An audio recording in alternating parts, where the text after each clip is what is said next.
Hindi mo nakita ang mensaheng ito ng nagkataon. May isang bagay na tahimik na gumagalaw sa paligid mo, Taurus, banayad, halos hindi nakikita, pero imposibleng baliwalain. Maaaring pakiramdam mo'y matagal ka nang nakatayo sa harap ng isang saradong pinto, nagtatanong kung bubukas pa ba ito balang araw.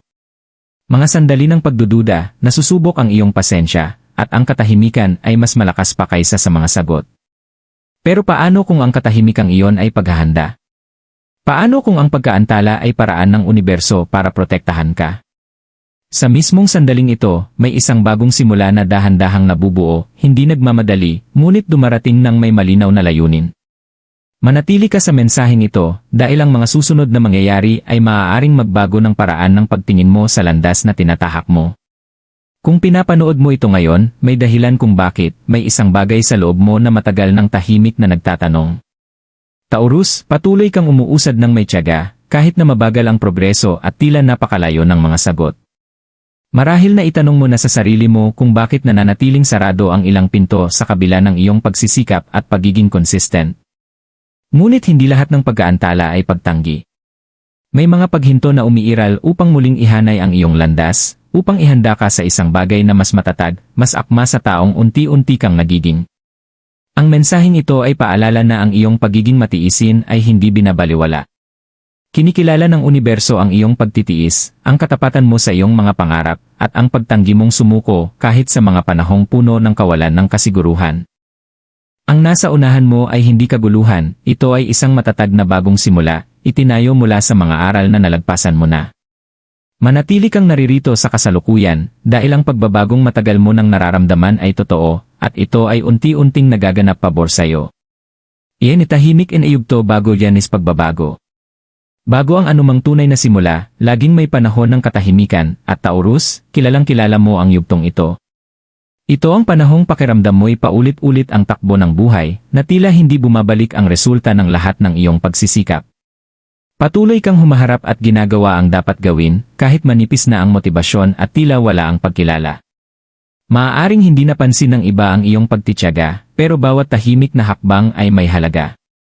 Ang tahimik na yugtong ito ay hindi para sirain ka.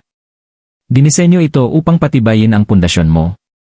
Habang ang mundo sa paligid mo ay tila mas mabilis ang galaw, ikaw ay hinihikayat na bumagal, magmasid, at unawain kung ano ang tunay na karapat-dapat sa iyong lakas at oras. Maaaring dumaan ka sa mga sandali ng pagdududa sa sarili, nagtatanong kung mali ba ang iyong pagtitiis o kung may hinihintay ka bang hindi na darating. Pero Taurus, ang lakas mo ay palaging nasa kakayahan mong magtiis nang hindi nawawala ang iyong tunay na pagkatao. Sa panahong ito, may mga pagbabagong nagaganap na hindi mo agad nakikita.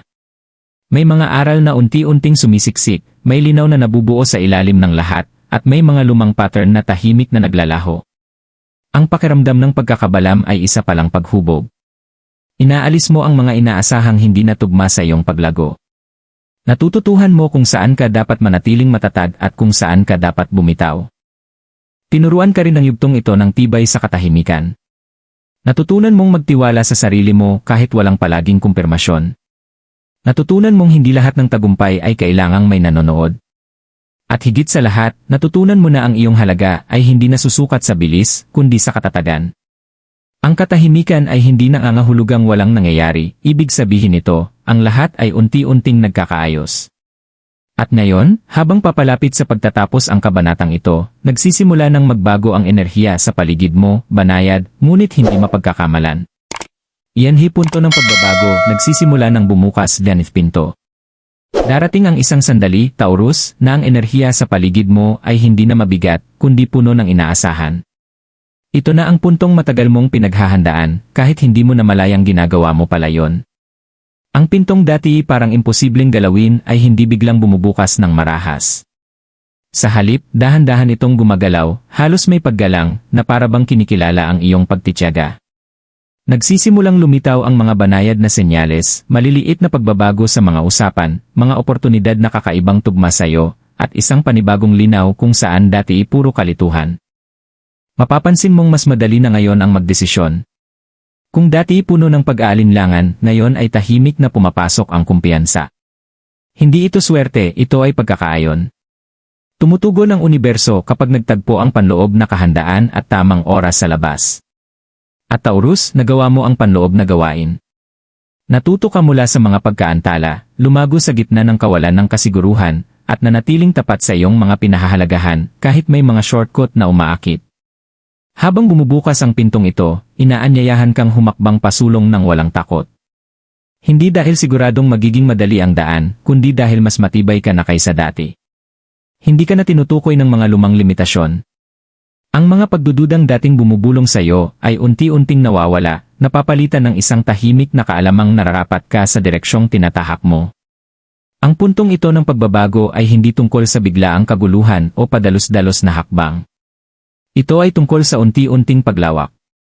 Bawat hakbang ay may ugat, may intensyon, at may malinaw na layunin eksakto kung paano umuunlad ang isang Taurus. Hindi mo iniiwan ang lahat, dinadala mo lamang ang mga bagay na sumusuporta sa iyong paglago. At habang mas lumalawak ang espasyong nasa harap mo, isang katotohanan ang nagiging malinaw, ang pagbubukas na ito ay umiiral dahil handa ka na ngayong pumasok. Iyan dinadala ng bagong simulang AT para kay Taurus. Habang pumapasok ka sa bagong simulang ito, Taurus, ang unang mapapansin mo ay ang pagbabago sa uri ng katatagan, hindi na ang marupok na nakadepende sa panlabas na pagpapatunay, kundi isang mas malalim na pagkakaugat sa loob ng sarili mo. Ang yugtong ito ay nagdadala ng mga oportunidad na parang pinaghirapan, hindi minadali. Mapapansin mong ang mga sitwasyong dati puno ng pag-aalinlangan ay unti-unti nang nagiging malinaw. Ang mga desisyon ay mas nakaayon sa iyong mga pinahahalagahan, at ang mga resulta ay mas panatag dahil itinayo ang mga ito sa tiyaga at pagiging consistent. Ang bagong simula na ito ay may dalang enerhiya ng paglago sa iba't ibang aspeto ng iyong buhay. Sa usaping pinansyal, maaaring maramdaman mo ang panibagong kumpiyansa sa kakayahan mong mag-manage, magtayo, at magpalawak. Hindi ito tungkol sa biglaang labis, kundi sa matalinong pag-usad, mga pintong bumubukas sa pamamagitan ng tiwala, pagiging maasahan, at likas mong kakayahang lumikha ng pangmatagalang seguridad. Sa emosyonal na aspeto, nagsisimula kang gumaan. Unti-unting lumuluwag ang kapit ng mga lumang bigat, nagbibigay daan sa mas malusob na koneksyon at mas malalim na respeto sa sarili. Mapapansin mo rin ang pagtaas ng iyong pagpapahalaga sa sarili. Taurus, matagal mong pinatunayan ang iyong lakas sa pamamagitan ng pagtitiis, at ngayon, ang gantimpala ay pagkilala, minsan mula sa iba, pero higit sa lahat, mula sa sarili mo. Inaanyayahan ka ng yugtong ito na tumayo ng mas matatag, tanggapin ang mga dumarating ng walang guilt o pag-aalinlangan. Hindi mo na tinatanong kung karapat-dapat ka sa magagandang bagay, nauunawaan mo na lumago ka na para sa mga ito. Sa malikhaing aspeto at personal na buhay, muling dumadaloy ang inspirasyon. Ang mga ideya ay mas may hugis, hindi na nakaka-overwhelm. Ang mga plano ay mas mukhang kayang abutin, hindi na malayo. Hindi ka hinihikayat ng universo na magmadali, hinihikayat ka nitong magtiwala sa bilis na matagal mo nang pinagbutihan. Bawat oportunidad na dumarating ay may pamilyar na pakiramdam, na para bang itinakdang matagpuan ka nito sa sandaling ito. Ang bagong simula na ito ay hindi pagtalikod sa kung sino ka, ito ay ebolusyon ng iyong pagkatao. Nanatili kang matatag, tapat, at may ugat sa lupa, ngunit ngayon ay may mas malinaw na direksyon at mas matibay na hangganan. Ang susunod na mangyayari ay hindi basta-basta. Ito ang natural na bunga ng lahat ng iyong tiniis, natutunan, at hindi mo kailanman sinukuan. At sa pagkakataong ito, Taurus, ang landas sa unahan mo ay sumusuporta sa iyo tulad ng pagsuporta mo sa iyong mga pangarap. Nakatagong pagpapala din hindi na inaasahan.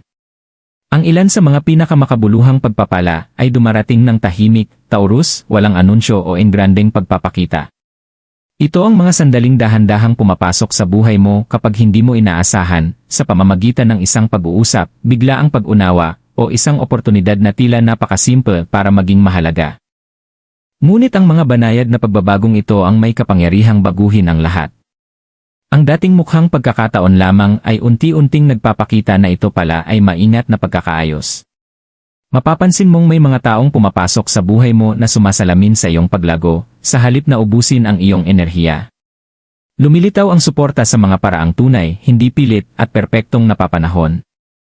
Ang mga koneksyong ito ay hindi hinihingi na ipaliwanag mo ang mga pinagdaanan mo, naiintindihan nila ang lakas na mayroon ka ngayon. Ganoon din, nagsisimulang dumaloy ang mga oportunidad ng mas kaunti ang hadlang. Ang mga gawaing dati nakakapagod ay nagiging kayang-kaya, minsan pa nga'y nagbibigay saya. Mayroon ding panloob na pagpapalang nagbubukas, ang linaw. Nagsisimula mong makita kung ano ang tunay na mahalaga at kung ano ang hindi nakarapat-dapat sa iyong pansin. Unti-unting nawawala ang impluwensya ng mga lumang gawi, pagdududa at takot. Taurus, ang linaw na ito ay regalong pinaghirapan sa pamamagitan ng pagtitiis. Pinahihintulutan ka nitong magpatuloy ng hindi bitbit ang mga bigat na hindi na kailangan. May mga hindi inaasahang sandali ng kapayapaan na maaaring ikagulat mo. Nawawala ang palagiang pagnanais na patunayan ng sarili, napapalitan ng tahimik na kumpiyansa. Nagsisimula kang magtiwala na ang nakalaan para sa iyo ay hahanap sa iyo ng hindi pinipilit. Kahit ang mga hamon, kapag dumarating, ay iba na ang pakiramdam. Hindi ka na nila tinatakot, hinuhubog ka nila. Ipinapaalala ng mga nakatagong pagpapalang ito na ang kasaganaan ay hindi laging dumarating ng maingay. Minsan, ito'y anyo ng ginhawa. Minsan, katiyakan. Minsan, isang banayad na pakiramdam na ikaw ay eksakto kung saan ka dapat naroroon. At habang patuloy na lumilitaw ang mga sandaling ito, isang katotohanan ang nagiging malinaw, matagal nang kumikilos ang universo pabor sa iyo, bago mo pa man ito napansin. Payo para kay Taurus, paano umanayon na enerhiyang I? Habang unti-unting naninirahan sa paligid mo ang bagong enerhiyang ito, Taurus, ang pagkakaayon ang magiging pinakamalakas mong kakampi. Hindi ito panahon para magmadali o pilitin ang mga resulta. Sa halip, ito ay sandali para magtiwala sa matatag na ritmo na matagal mo nang sinusundan. Tumutugon ang universo sa iyong pagiging consistent, kaya ang pinakamainam na hakbang ay manatiling nakaugat sa mga bagay na alam mong gumagana para sa iyo. Makinig ka ng mabuti sa iyong intuition, hinasa ito ng bawat pagkaantala at bawat aral na iyong pinagdaanan. Isa sa pinakamahalagang magagawa mo ngayon ay ang bitawan ang pangangailangang kontrolin ang bawat detalye. Matagal kang nagdala ng responsibilidad, kadalasan pakiramdam mo'y ikaw lang ang kailangang magpasa ng lahat. Ngunit ang tunay na pagkakaayon ay hindi nagmumula sa tensyon, nagmumula ito sa tiwala. Hayaan mong salubungin ka ng mga oportunidad sa kalagitnaan. Payagan mong dumating ang suporta nang hindi mo kinu-question kung ito ba'y karapat-dapat. Hinahamon ka rin ng yugtong ito na igalang ang iyong mga hangganan. Pangalagaan ang iyong enerhiya sa pamamagitan ng pagpili ng mga kapaligiran, tao, at responsibilidad na sumasalamin sa iyong paglago. Hindi mo na kailangang balikan ang mga sitwasyong kumukuha ng iyong kapayapaan.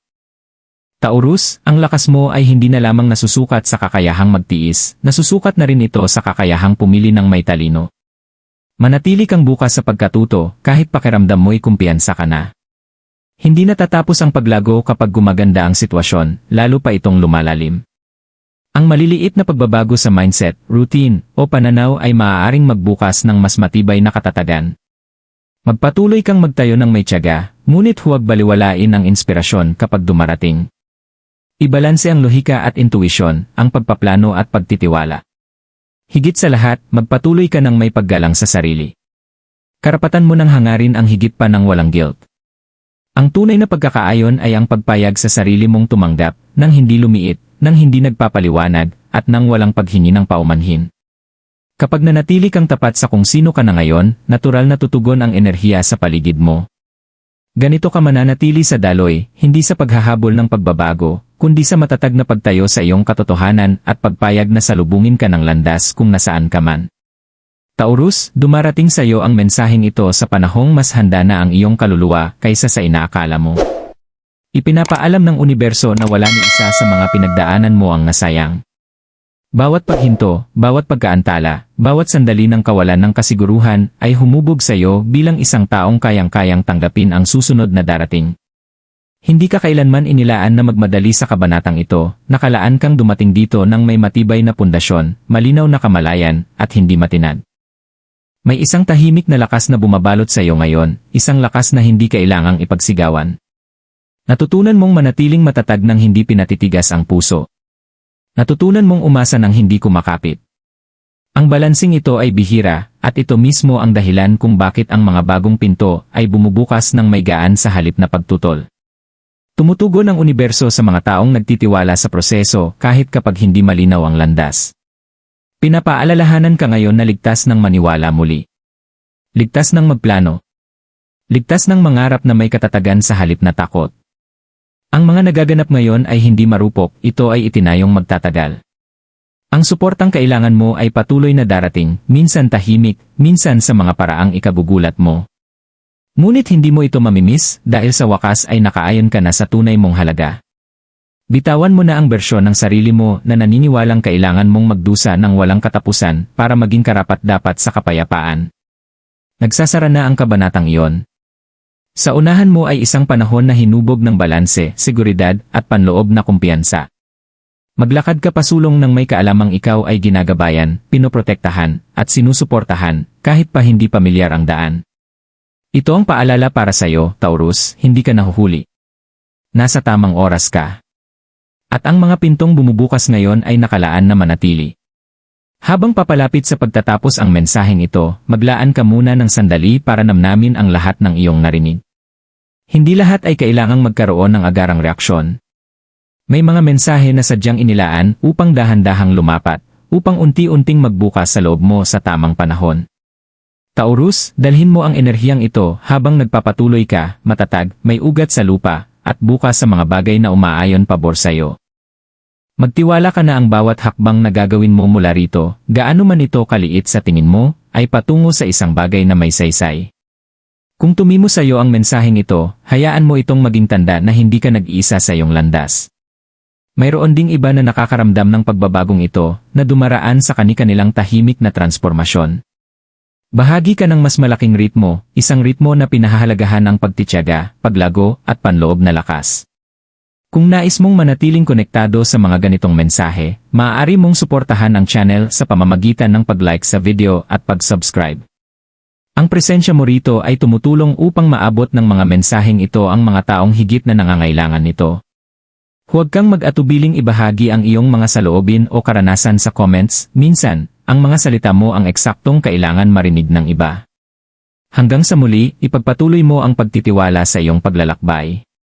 Ang mga pintong bumubukas para sa iyo ngayon ay itinayo mula sa lahat ng iyong nalampasan. Manatiling nakaugat, manatiling bukas, at hayaan mong dumating ang nakalaan para sa iyo sa sarili nitong perpektong paraan.